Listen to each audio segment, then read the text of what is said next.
topics and opinions expressed in the following show are solely those of the hosts and their guests and not those of W4CY Radio, its employees, or affiliates. We make no recommendations or endorsements for radio show programs, services, or products mentioned on air or on our web. No liability, explicit or implied, shall be extended to W4CY Radio or its employees or affiliates. Any questions or comments should be directed to those show hosts. Thank you for choosing W4CY Radio. Welcome to the Ask the Expert show on W4CY Radio and Talk4 TV, where we bring you educational information from top local experts in the fields of legal, health, financial, and home improvement. Now sit back and listen to experts in family law, association law, hearing loss, business brokers, home care, along with many other topics. Now here are your hosts, Steve-O and Sophia. Hey, good afternoon, Illinois. Welcome to another Ask the Expert show. We have, for the last 16 years, we have brought you the top experts in the field of legal, health, financial, and home improvement. Hey, today we are going to be talking about tax relief and a little bit of bankruptcy. We normally split the show up, but we got so many letters when people saw that the tax relief show was coming up today for Illinois that most of the show today is going to be on tax relief, just due to how many letters you all have sent in. Let me welcome you to our great expert attorney, Kevin Benjamin. Good afternoon, Kevin. Good afternoon. How are you? I'm good. Listen, I didn't warn you that we got all these letters from listeners on tax relief. So most of the show is going to be on tax relief. And what we do with the tax relief show is we replay it again throughout the month. So maybe it's better that we're doing just strictly a tax relief show. First of all, Kevin, I'm seeing the numbers, especially on YouTube. More and more people are listening to the show. Tell people about your firm. Well, thank you. Kevin Benjamin. The firm is Benjamin Legal Services, or some people call it Benjamin Law because that's the domain we use. We do foreclosure issues, litigation, bankruptcy, Chapter 7, 13, Chapter 11, business and individual restructurings, and tax resolution, IRS tax controversy, settlements with the IRS, states also, but mostly IRS resolution. Well, I got to tell you that we actually got someone who wrote us about property tax. I didn't know if you handled that at all, but I sent him your contact information. But today we're going to be mostly talking about tax relief. And Kevin, I haven't shared this with you yet, but a lot of the letters we're getting, people are so impressed with your total honesty. I mean, you just tell it the way it is, and people really appreciate that. Well, thanks. I try to be blunt and direct, and not waste people's time, and hopefully people don't waste my time as well. Great. Well, let's get to the questions because we've got so many of them. We're going to start off with Greg. Greg said, "I just found your show in December, and I was looking forward to watching more of your shows. Will you handle all communications with the IRS and Department of Revenue?" Yes. So what happens is when someone calls for representation, I give you an example. I always try to give examples. I'm talking to a person right now in Wisconsin, and there's different, I do things other people don't do, right? So I do resolution. You got to be a CPA attorney or what they call an enrolled agent. But I also do bankruptcy. And sometimes taxes are chargeable in bankruptcy, and sometimes there's not. And I'm also a member of the U.S. Tax Court. So I can analyze someone's case. My job is what are your options, the pros and cons of each, help you make an informed decision. So I have a gentleman thinking about bankruptcy, but I haven't really analyzed him yet. I'm explaining taxes sometimes are dischargeable in bankruptcy, but it's not a matter of owing, in his case, $500,000. You got to break it down to what year.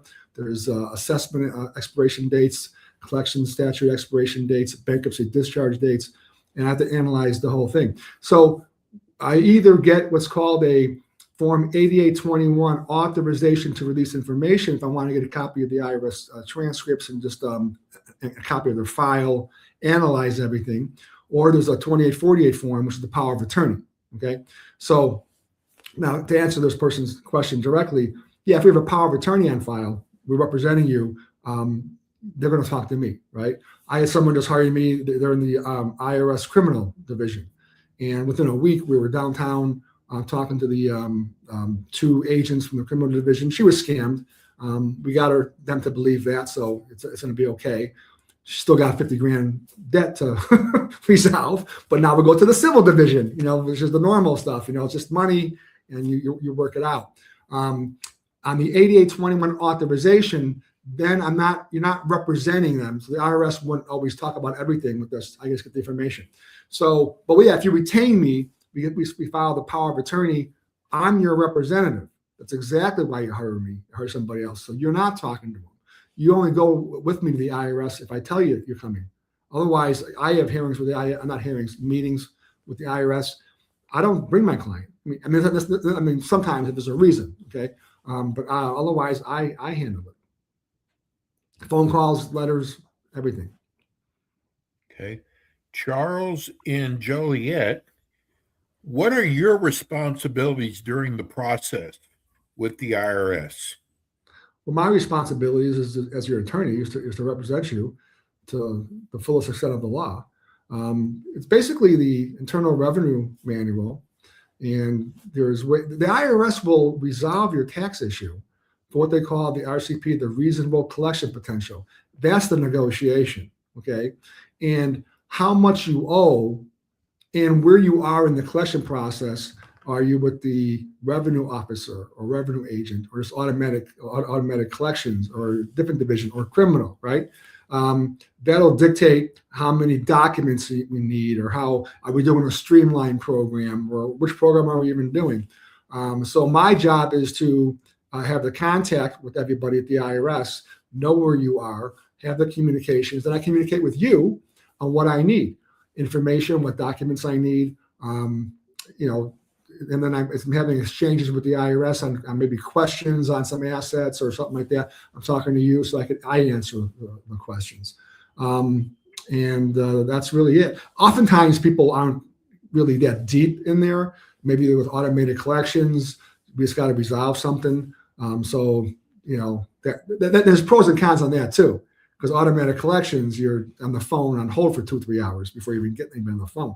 Sometimes it's nice, at least for me, if you have a revenue officer or agent assigned, I got someone who answers the phone usually, or gets back to you pretty quick. Otherwise, the automated system is a lot of newbies. They don't always know what's going on. They don't, they may hang up on you, give you a courtesy disconnect. All that kind of stuff. So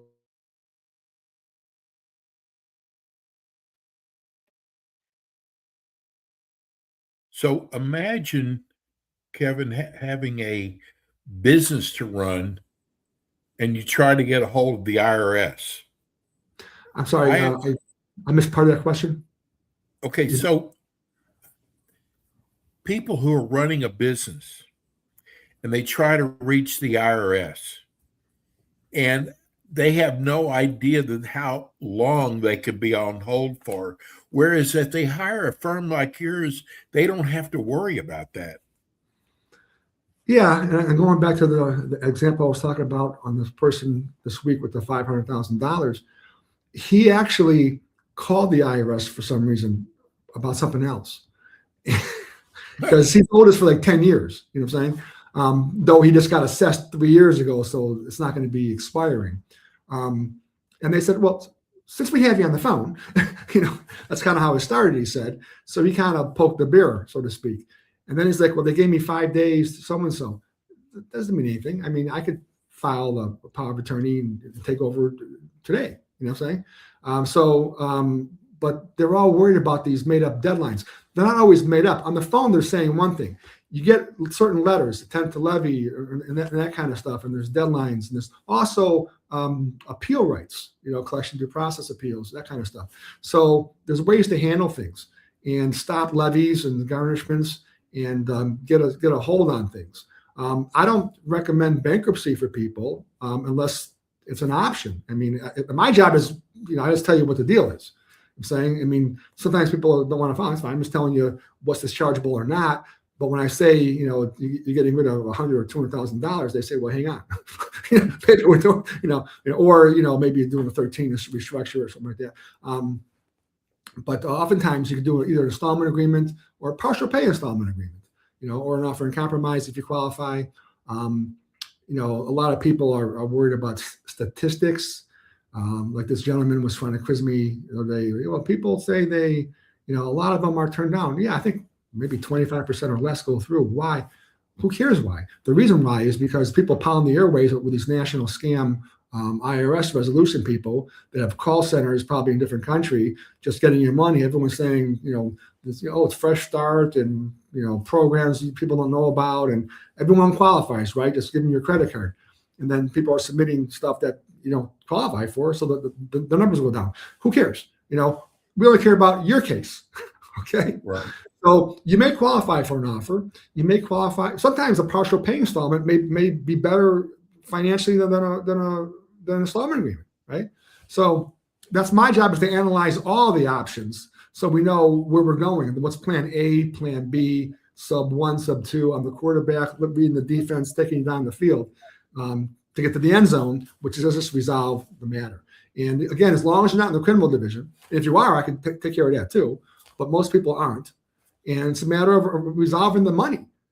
The IRS wants the money. They want to get paid, okay? And it's not a matter of saying, hey, I'm a lawyer, I'm just going to snap my fingers and they're going to jump. No, it's a negotiation, but it's a negotiation on your assets, your liabilities, or sometimes that's why I do a partial pay installment instead of an installment agreement, instead of a offer in compromise, because sometimes in an offer in compromise, part of the formula or the negotiation are certain assets. I've had people call me, offer. I'm like, 2 questions. I'm like, you don't qualify. You got a $300,000 equity in a property. Ultimately, no. However, partial pay installment agreement, some assets aren't included. There's different analysis. That's why you have a professional. Okay, it's just a matter of opening the IRS letters, getting someone like myself, a power of attorney on file, and then we just start resolving the issues. I've had people, and the IRS is not a quick thing, right? But as long as it's being resolved and I'm on the case, right, at least there's communication. We know what's going on. I have some files going on for months. I just do status calls with my clients. Or you submit something, it takes a while for them to get back. That's fine. At least, everything's, okay, right? And we're working everything out. So, and you have somebody protecting you. That's me. Yeah. Kevin, we get a lot of letters. I just took one basically saying, this is from Elgin, Kelly and Elgin. I guess it's a she. She says, I know you have a fee you charge, but what if I can't pay the IRS? Can't pay the IRS what? I guess she's behind on her taxes. Well, I mean, how much? I'm saying, people. It doesn't say. The service is not free, and it's not a set fee either. I don't really do hourly on the tax resolution. I try to avoid that. It'll either be a set fee or a set fee I can make maybe a few payments on, or depending on someone's situation, it may be a set fee down and some kind of monthly thing because everyone's situation is different and we don't know what we're getting involved in yet, or the client. So, for example, I don't want to quote a fee, and then it's all of a sudden it's a lot more work than everyone thought. So you try to be fair and reasonable. Also, sometimes it can be resolved quickly. So why give me a higher fee if I could just, resolve it in a month or two, then you're done. I did less work. But if it takes longer, it takes longer. So there's a combination of that we could do. I don't do hourly. Well, I think she says she knows you have fees and she doesn't have a problem with that. Her problem is, what if I can't pay my taxes? Well, first of all, you're paying me because you're not paying the tax till I resolve it. That's true. And if we're doing an offer and compromise, you may not be paying a whole lot, right? Or if we're doing an installment agreement or a partial pay installment agreement, you're making small payments. So you're not always, the only time you're paying a lump sum, I mean, if you're paying your tax in full, you don't need me. You're just paying the bill, right? But if you're making a lump sum or over a few months, that's going to be a discounted probably offer and compromise or a partial pay. So it's not a matter of, oh, I owe $1 million or $100,000, I can't pay it. Yeah, maybe you're paying 5,000. You're saying maybe it's over a couple of months. So you can, that's what I'm trying to say. But it's not a matter of paying the IRS up front. When I put my power of attorney in, we're not giving the IRS a check. We're trying to find out how much it's going to be. I know what they're saying is what you owe, taxes, interest, penalties, that kind of stuff. We have the breakdown, and maybe some people qualify for penalty abatement also. Sometimes a lot of that money is just late fees and stuff like that. Sometimes it can be abated.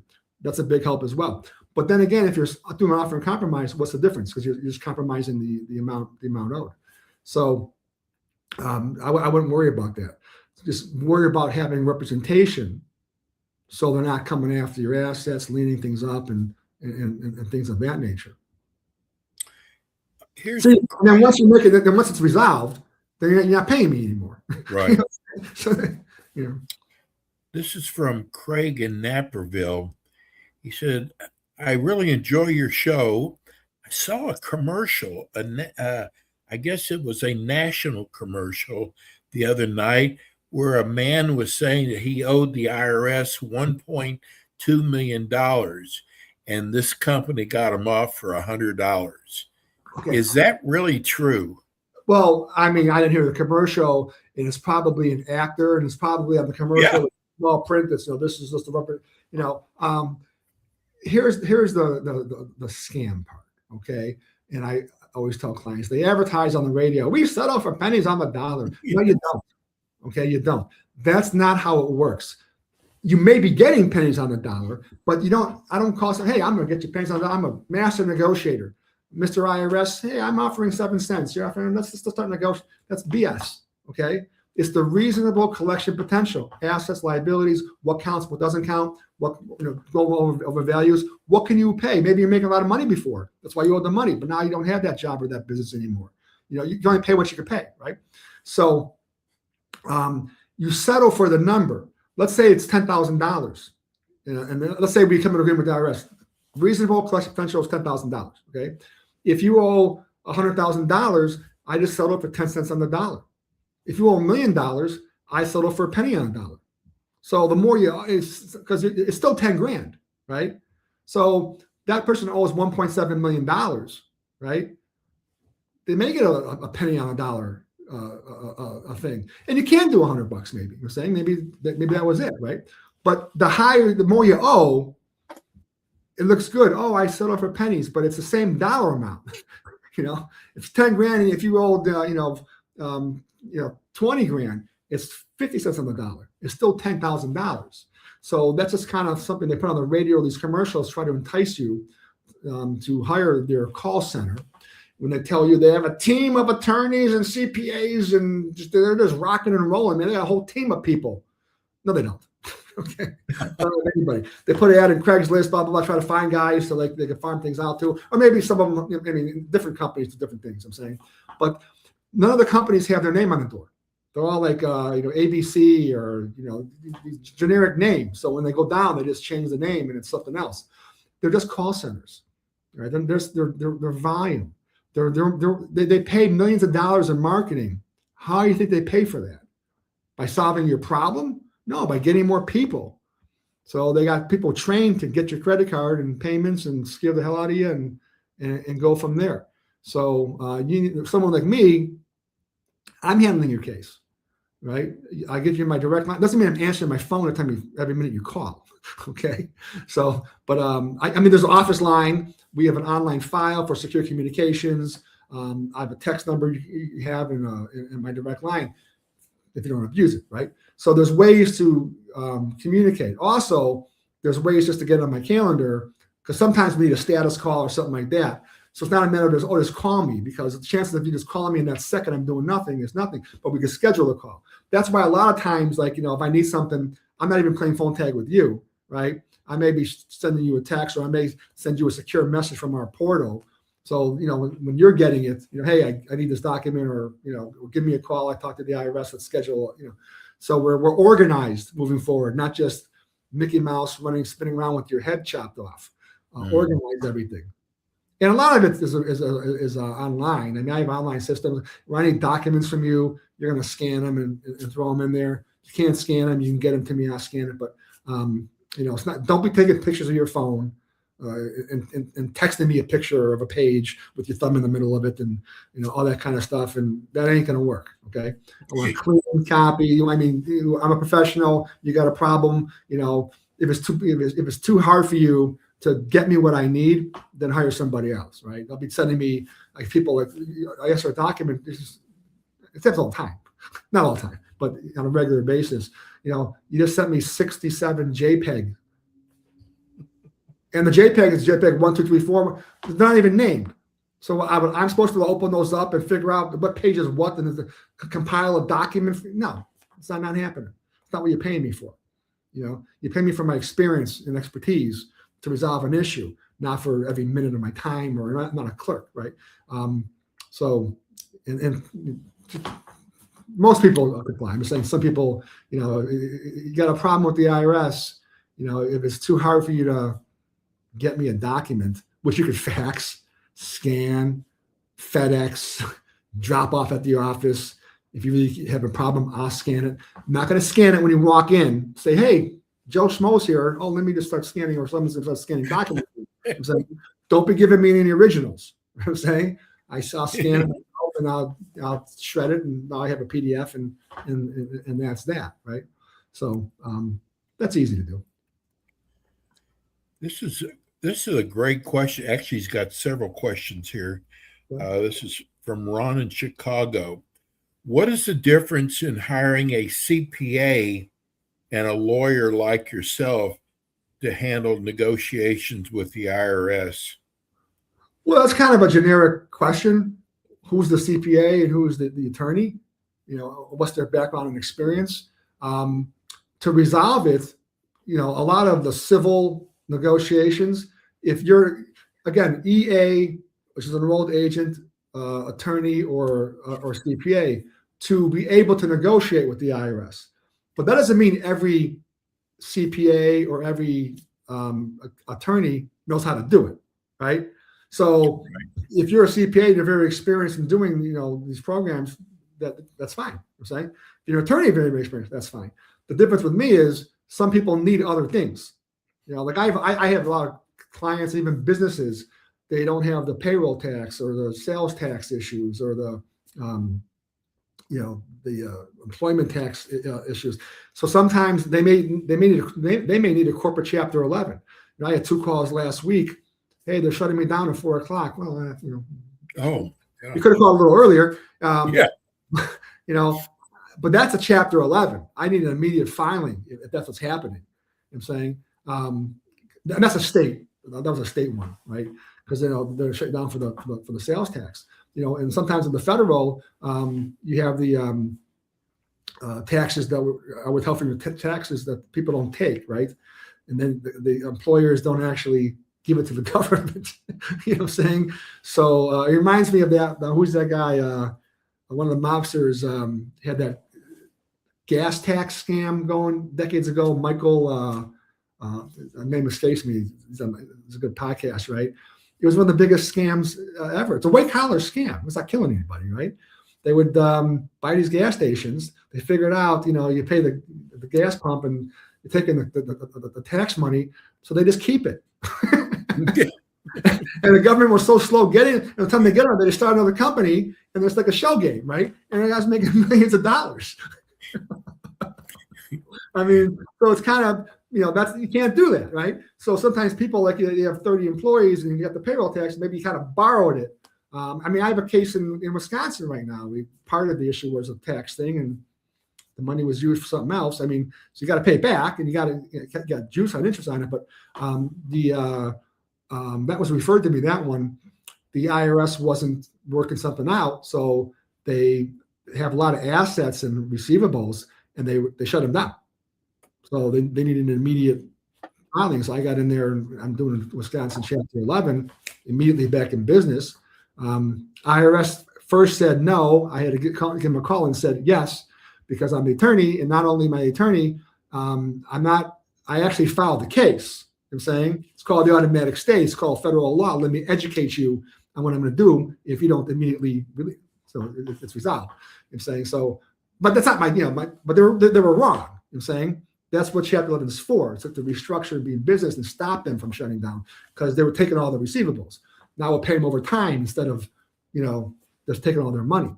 And there's like 24 employees, right? So now their jobs are saved, right? So, and that's not on your personal thing. So, so it depends. Like in my case, I'm a member of the U.S. tax court, right? See, to be in the U.S. tax court, you got to be an attorney. There is a way to get in if you're not, okay? Most people don't, right? But I've been in since like 1990, right? So I could do things CPAs can't do, but not everyone needs that. So I'm not trying to say, hey, don't call a CPA. I'm so much better than everybody. But I could do things. Maybe you need bankruptcy. Maybe I could discharge you in bankruptcy. They can't do that. Maybe you need U.S. tax court representation eventually. Maybe you have the appeals rights. I mean, it's like litigation. I'm saying if I'm a litigator, I'm federal court. Got my trial license. I got experience. What happens in litigation, right? You do discovery, right? Document, doing discovery with the IRS. You're negotiating, right? You're making your arguments, right? You're preparing. So that's all part of a trained attorney. Doesn't mean a CPA with a lot of experience can't be at that level, right? But a lot of the CPA, my dad's a CPA. I love my dad. He's a great guy, right? Actually, 20, 30 years ago, when I had an experience with the IRS, my dad represented me in my business. Wow. I never knew that. It was back in the 90s, right? So, yeah. Another funny story was I actually moved to Florida for a while, right? So I started the firm in Chicago when I was doing things in Florida, not debt arbitration, outside trying to restructure things outside of bankruptcy and stuff like that. And so I have clients in Chicago still that I have to maintain, right? But I wasn't like taking new business, right?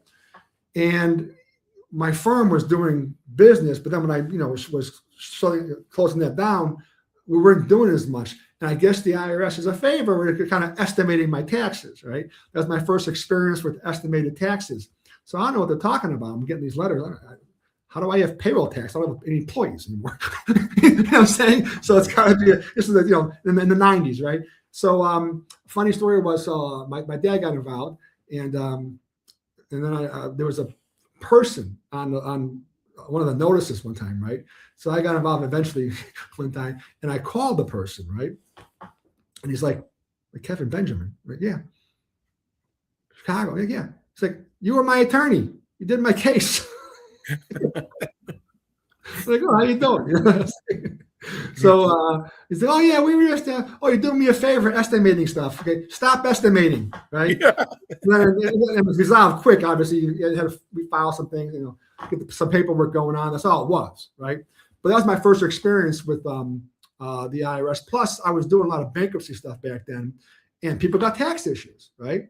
So I started getting involved in. Plus, I had my self situation. I'm like, oh, this is interesting, because bankruptcy is like the U.S. bankruptcy code and the bankruptcy rules, right? And the IRS manual is the IRS manual, the IRS code, right? Then we have a means test and a liquidation analysis in bankruptcy.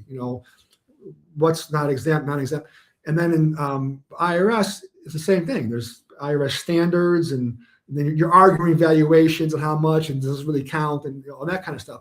And it's just like, so it just kind of just coincided. And then also sometimes people could discharge in bankruptcy, and then sometimes the filing, not because of the taxes, they had to file for some other reason. Then the IRS would send letters, hey, your client filed Chapter 7, no problem. They owe us X dollars. It's not dischargeable, and 4 or 5 months when the case is over, we'll be a talk or whatever. So then you get rid of everything else, and now you can resolve the IRS issue. And I got to change the circumstances too, right? You also have a hardship. So now, now you can focus on that. So that was my experience. I'm like, in the IRS, like people got a lot of, even that back then, a lot of IRS debt never changes, right? So that's how I got into this. And then over the years with technology, because, back then in the 90s or 2000, before the internet really, it'd be harder to do because you're running multiple things where, like, we used to, even for bankruptcy, used to go run down to the courthouse and file the cases by 4:00. Someone's losing their house. Now you just push a button 24/7. You got, software helps and these Zoom calls, online portals for documents instead of having, all this busy work for nothing. So with the technology, it's easier to streamline and combine things, which is kind of what we did and got into it. Got more into tax in the 2000s when COVID came. A lot of bankruptcies stopped because all the COVID rules, no foreclosures, all people's arrears are being forbeared. No one can sue anybody. No one's getting garnished. Everyone's getting unemployment checks more than they're making. No one needed me. You know what I'm saying? So, but the IRS is still around, right? So we started focusing more on that, and this kind of made us part of the firm, but also kind of set up a different company sometimes for that as well. And it's still me, and we still, everything goes through us. When I represent somebody, it's not the tax company or the law firm, it's me as the attorney. So my power of attorney, it's I have a CAF number with the IRS, right? So that's how they associate me and they prove me, just like a CPA would have one or somebody else. So it's an individual number associated. It's not like I represent you, and maybe it's in my firm, maybe whatever, but I am the responsible party as the attorney. I can't just like leave and say, oh, the firm, you may be paying the firm, you know what I'm saying? But Right. I'm not on the power of attorney myself. Right now, I'm not doing underlings on that. I'm handling your case. And that's the difference between me, not necessarily a CPA, but the big firms. You got someone to talk to who's actually knows what they're doing and is handling your case. Not just like someone calling and saying every time you call, you get someone else and no one knows what's up because they're just looking for the next case. You know what I'm saying? Because they got to pay for the marketing. So we have clients. I don't do heavy volume. We just do people who need help. You don't have an intake person. You're going to be handling it yourself. Yeah, I mean, I have people if I need it, but honestly, the intake, I give you a link, I give you a bunch of questions. So you kind of filling it out. Then I look at it. Now we have a call. So even for bankruptcy, I used to have the whole team of intake people. Now with the internet and stuff like that, here's the things, fill it out. I download it. I look at it. Now I have the information. Right now, I could answer your questions. Like, again, people do this. Again, a couple of days ago, guys like, well, how much to charge for bankruptcy? $500,000. I'm like, I've been talking to you for 30 seconds or a minute. I don't know.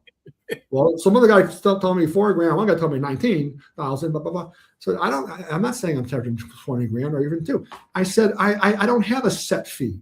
I talk to you and I determine how much work it's going to be. Right. Quote you a price and you say yes or no. And that's that.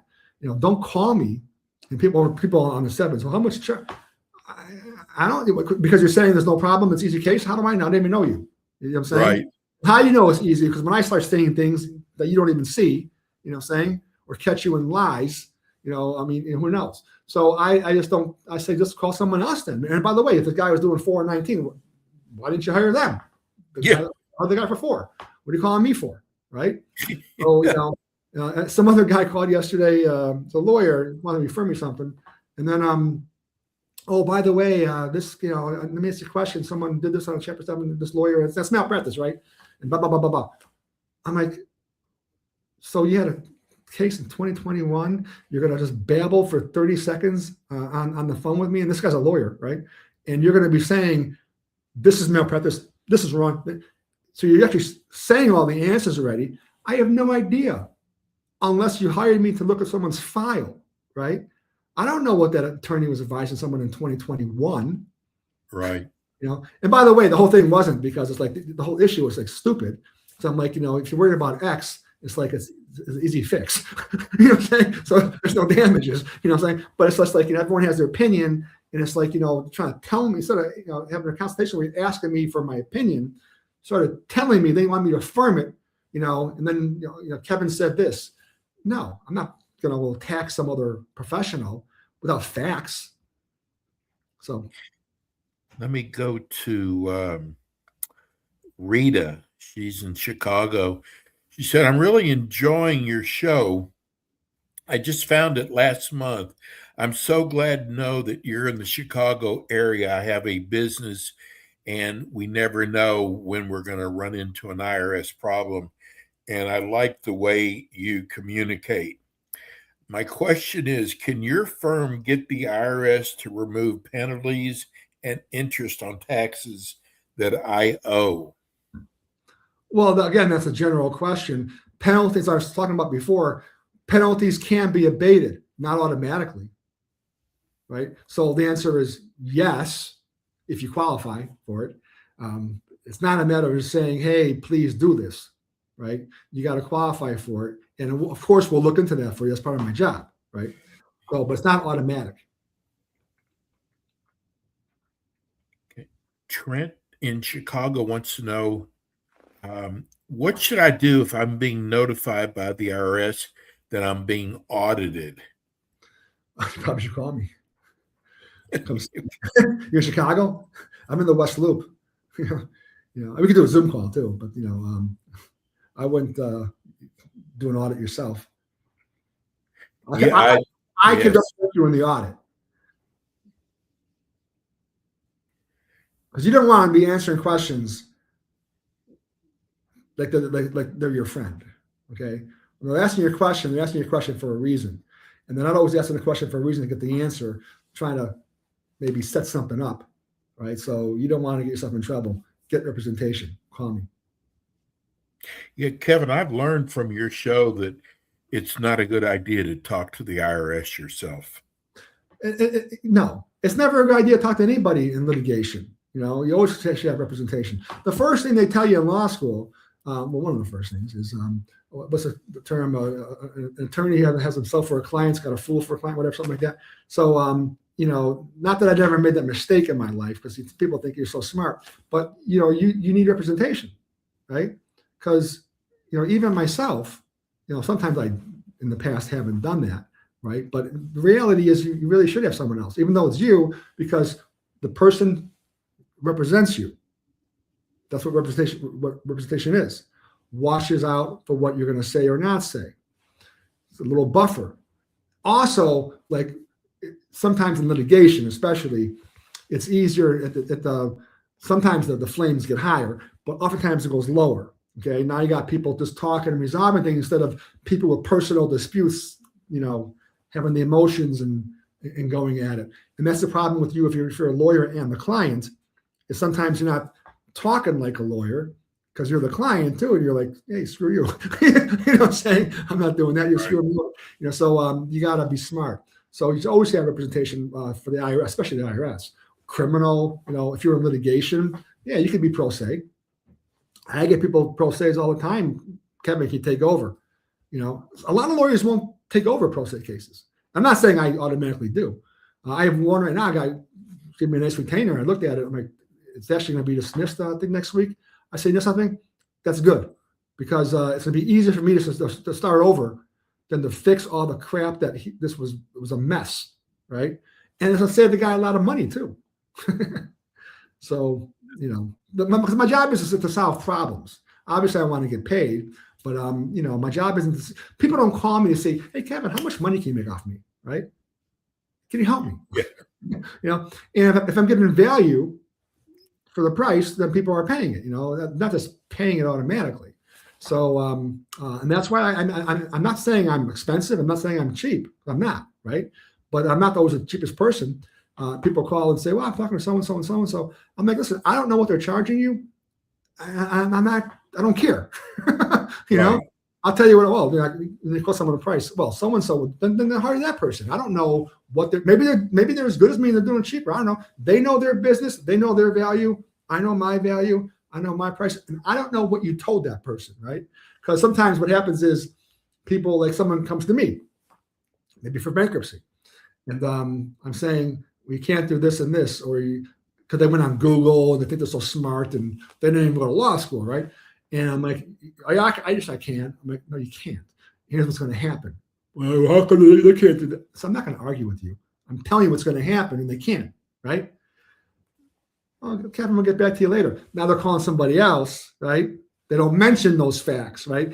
And vice versa. People call me, yeah, you talked to 2 or 3 lawyers already, right? Okay, I'm wondering, now I know why you're calling me. What are you not telling me that you weren't telling these other people, right? Because now they think they know what not to say. And what I experience is, help me help you, right? I mean, I've had clients, first of all, there's attorney-client privilege. Sometimes there's exemptions for that, but, tell me stuff. Help me help you. How am I going to defend you? And don't lie to me, man. I'm in court. Sometimes on litigation stuff, and I'm fighting for somebody, and turns out I'm flat wrong because someone lied to me. Yes. I had a bunch of attorneys one time, a U.S. attorney, and they didn't like my client in a Chapter 11 case, and I'm fighting, I'm sticking with my client, right? And they said, I told them, I need a date on this thing. My client's in Florida. We're taking his kid, one of the school's going somewhere. He's one of the chaperones, right? Oh, Kevin, really? Email, is this your client? He's in jail.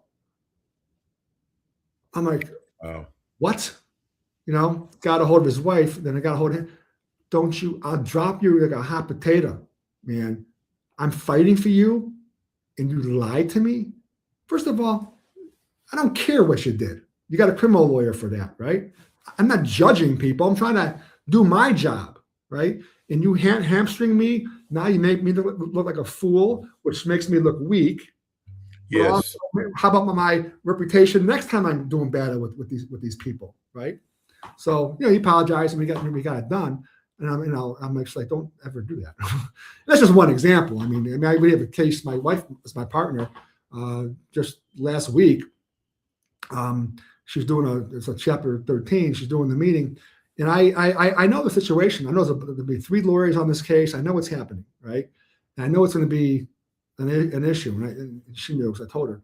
And but I also knew the guy's lying to me about something, right? And then we figured out what it was, and I had to tell this guy.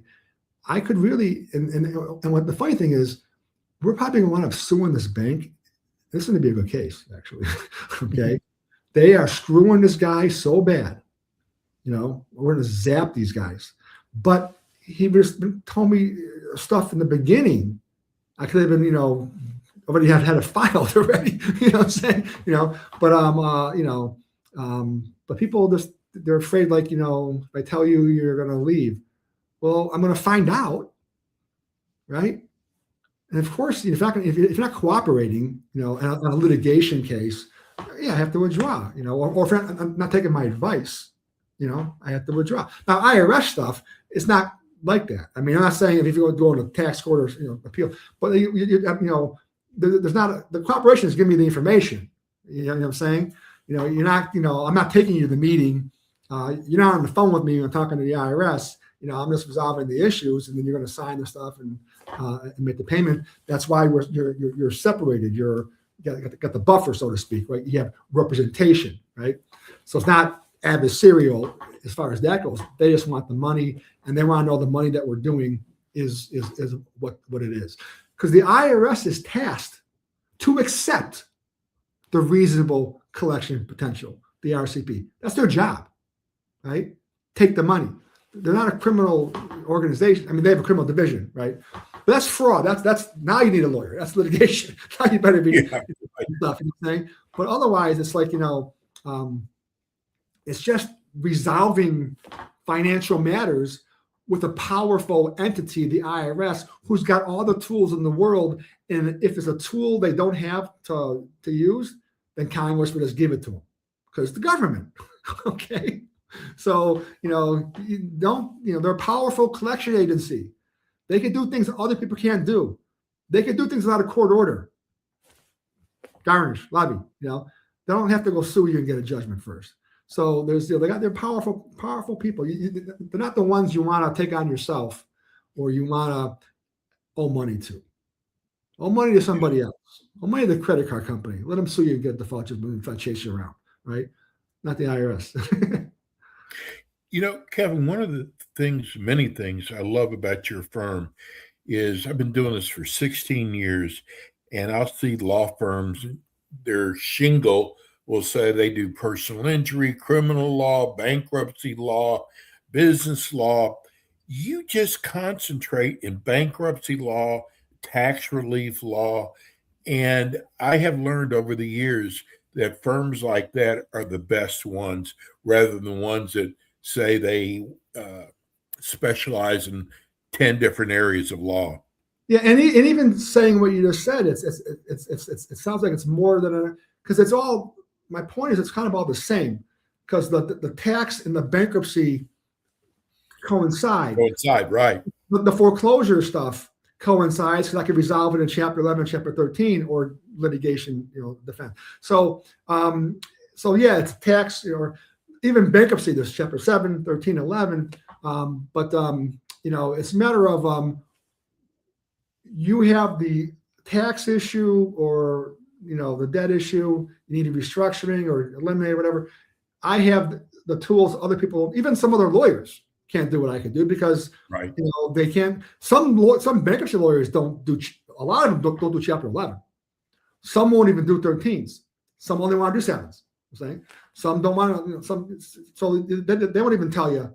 And they actually passed a law. Well, I think when I first got started in bankruptcy, a lot of lawyers were steering people into what they do. Maybe they need a 13, but do a 7 because they don't want to do it. It's not a matter of what's good for you're the client, right? What are your options? Make an informed decision. And I counsel you for that. If you qualify for 7 or 13 or Chapter 13 or the partial payment, and it's like an IRS partial payment installment. You do Chapter 13, pay some bills in full, some pennies on the dollar. It's like doing a 7 and 13 at the same time, right? It's and some people won't do 11s because they're afraid of it, or also you have to be approved as an attorney to do a Chapter 11. You can't just file. We've run out of time. Tell people how they can reach you. Kevin Benjamin. BenjaminLaw.com or NobleTaxRelief.com. 312-853-3100. That's the law firm number. Or BenjaminLaw.com. All the information is right on there. Well, I got to tell you, I've got so many more questions for you next month. Kevin will be back again with us next month. Kevin, have a good long weekend, holiday weekend, and we'll see you next month. Look forward to it. Thanks, care. Kevin. That's attorney Kevin Benjamin. Folks, if you've got an IRS problem or a bankruptcy problem, give Kevin a call. He's in the Chicago area. He handles all of Illinois. Hey, that's going to do it for us today. We'll be back again with you next week with more Ask the Experts.